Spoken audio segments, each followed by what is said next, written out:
Good morning, students. In today's maths class, we will discuss about chapter 19, data handling.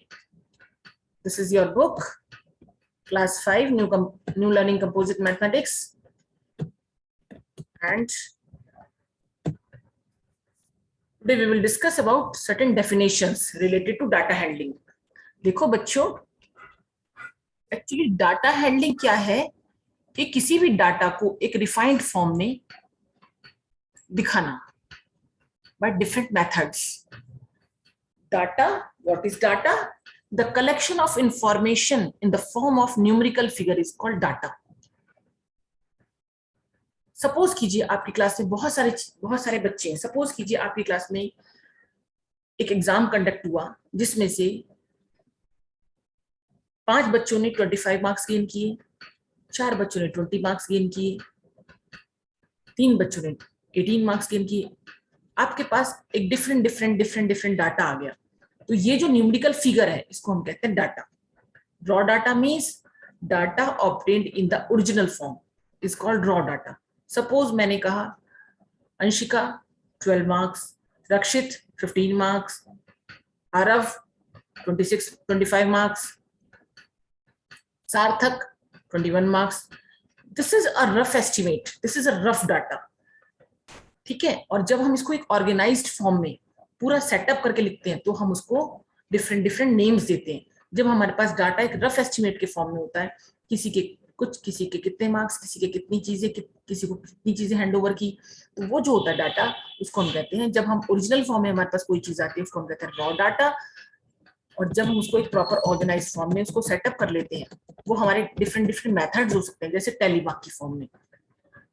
टेलीमार्क क्या होता है? Tally mark is very quick way to represent data in an organised manner. किसी भी data को एक organised वे में बहुत जल्दी से एक क्विक वे से रिप्रेजेंट करना डाटा को एक ऑर्गेनाइज्ड मैनर में, दिस इज कॉल्ड टेलीमार्क्स. देखो बच्चों, टेलीमार्क को रिप्रेजेंट करने के लिए कुछ तरीके हैं. सपोज कीजिए आपके पास 5 ऑब्जर्वेशंस हैं, तो हम उसको कैसे सेटअप करेंगे एज ए टेलीमार्क, ये हम आपको सिखाएंगे आज. सपोज आपके पास एक 1 मार्क है, तो 1 को हमेशा सिंगल एक वर्टिकल लाइन से शो करते हैं, 2 को 2 वर्टिकल लाइन से, 3 को 3 वर्टिकल लाइन से और 4 को 4 वर्टिकल लाइन से. But if you have 5 numbers then 4 vertical lines and 1 diagonal line in this way. You have seen in this figure on the screen. Look at this figure. 4 vertical lines and 1 diagonal line. These 4, 1, 2, 3 and 4, and this is a diagonal line. If you want to represent 6, then 4 vertical lines, 1 diagonal line, again vertical line. In this way, you will mark the tally. You will make the tally marks. Means first 4 observation by 4 vertical lines and the 5th observation by 1 diagonal line. In this way, 4 plus 1, 4 vertical plus 1 diagonal makes a 1 tally mark. Now, pictograph. Pictograph क्या होता है बच्चों? Pictograph uses pictures or symbols to represent the information. हमें किसी भी information को अगर represent करना है और हम उसकी पिक्चर ड्रॉ कर दें, ठीक है बच्चों, हम उसको पिक्चर की फॉर्म में, सपोज आपसे बोला गया कि एक शॉपकीपर के पास बहुत सारी कार है और वो मंडे को 5 कार सेल आउट करता है, ट्यूसडे को 6, वेडनेसडे को 3, थर्सडे को 1, फ्राइडे को 3, सैटरडे को 1. तो आपको इसको पिक्चराइज्ड फॉर्म में रिप्रेजेंट करना है. तो आप क्या करेंगे बच्चों? इसके लिए एक साइड डेज का कॉलम बनाएंगे और एक side number of car sold का. तो आपको मालूम है कौन कौन से डे कितनी हमारी जो कार थी वो सोल्ड आउट हुई. तो आप डेज वाले कॉलम में सारे डेज मेंशन करेंगे, Sunday, Monday, Tuesday, Wednesday, Thursday, Friday, Saturday, in this way. And number of car sold में आप क्या करेंगे? उतनी ही कार ड्रॉ कर देंगे. सपोज संडे में आपकी 4 कार बिकी, तो आप 4 कार को अपने वे में जो भी उसकी पिक्चर फॉर्म आप बनाते हैं, आप उसको सर्कल के फॉर्म में, एक रेक्टेंगुलर फॉर्म में या प्रॉपर एक कार की फॉर्म में भी उसको रिप्रेजेंट कर सकते हैं. जब हम किसी भी चीज को, किसी भी डाटा को पिक्चर की फॉर्म में रिप्रेजेंट करते हैं, किसी सिंबल की फॉर्म में रिप्रेजेंट करते हैं, then that is called pictograph. Now come to bar graph. Bar graph क्या होता है? बार ग्राफ भी एक पिक्टोरियल रिप्रेजेंटेशन ही है किसी भी न्यूमेरिकल डाटा का, बट इन रेक्टेंगुलर फॉर्म. ऐसा होता है कि सपोज कीजिए एक क्लास के बच्चे हैं जिनको बुक रीडिंग का बहुत ज्यादा शौक है. तो वो क्या करते हैं, डेली बुक्स पढ़ते हैं बच्चे. तो एक ही क्लास के बच्चे कुछ कॉमेडी बुक्स पढ़ते हैं, कुछ बच्चे थ्रिलर की बुक्स पढ़ते हैं, कुछ बच्चे इंटरनेट सर्फिंग करते हैं, है ना. तो ये डिफरेंट डिफरेंट वेज हैं. सपोज कीजिए कुछ बच्चे क्लास के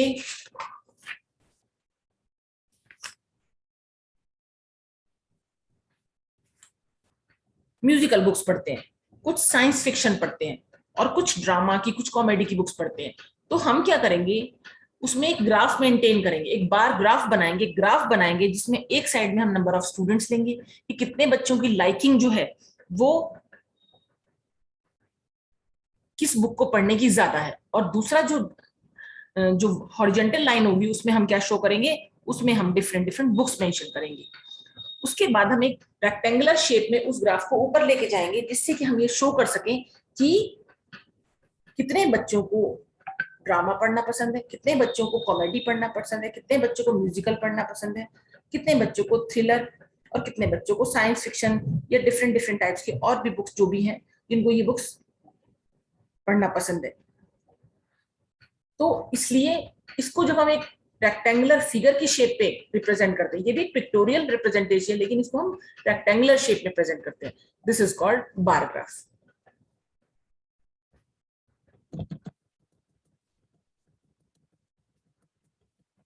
पाई चार्ट. अब आता है आपका पाई चार्ट. पाई चार्ट क्या बच्चों, pie chart is also known as circle graph. जब सर्कुलर फॉर्म में, मतलब ये हम उसको एक परसेंटेज की फॉर्म में शो करते हैं किसी भी ग्राफ को, तो हम उसको कहते हैं पाई चार्ट या circle graph. It is divided into sectors. Suppose कीजिए आपके पास कोई भी एक सर्कल है, उसमें आपने डिफरेंट डिफरेंट पोर्शंस डिवाइड कर दिए कि भाई हमने, सपोज कीजिए आपके पास एक क्लास में कुछ बच्चों को स्केटिंग करना पसंद है, कुछ बच्चों को फिशिंग करना पसंद है, कुछ बच्चों को साइकिलिंग पसंद है, कुछ बच्चों को हाइकिंग पसंद है. तो हम उसको एक सर्कल की फॉर्म में एक परसेंटेज निकाल देंगे कि भाई क्लास में अगर 10 बच्चे हैं और 10 में से 5 बच्चों को हाइकिंग करना पसंद है, तो हम क्या करेंगे, उस सर्कल का पूरा हाफ पोर्शन लेके उसमें हम लिखेंगे हाइकिंग. सपोज कीजिए 30% बच्चों को या 25% बच्चों को स्केटिंग पसंद है, तो हाफ पार्ट तो बच्चों का किसमें चला गया, हाइकिंग में. जो रिमेनिंग हाफ पार्ट था उसमें से उसका भी आधा, 25% बच्चे जिनको की स्केटिंग पसंद था वो स्केटिंग में चला गया.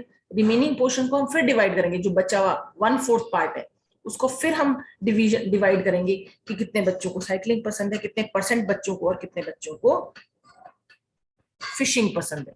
तो इस तरीके से हम ये पाई चार्ट को सर्कल की फॉर्म में ड्रॉ करके डिफरेंट डिफरेंट सेक्टर बना के और परसेंटेज की फॉर्म में या पार्ट की फॉर्म में हम उसको रिप्रेजेंट करते हैं. That is called pie chart. Okay बच्चों, ये डिफरेंट डिफरेंट टाइप्स के मेथड्स हैं जिसके द्वारा हम किसी भी डाटा को शो कर सकते हैं कि हम एक पिक्टोरियल फॉर्म में या रेक्टेंगुलर फॉर्म में या पाई चार्ट या सर्कल ग्राफ की फॉर्म में इस तरीके से जब हम रिप्रेजेंट करते हैं. This is called organisation of data, data handling. Okay बच्चों, this is all for today.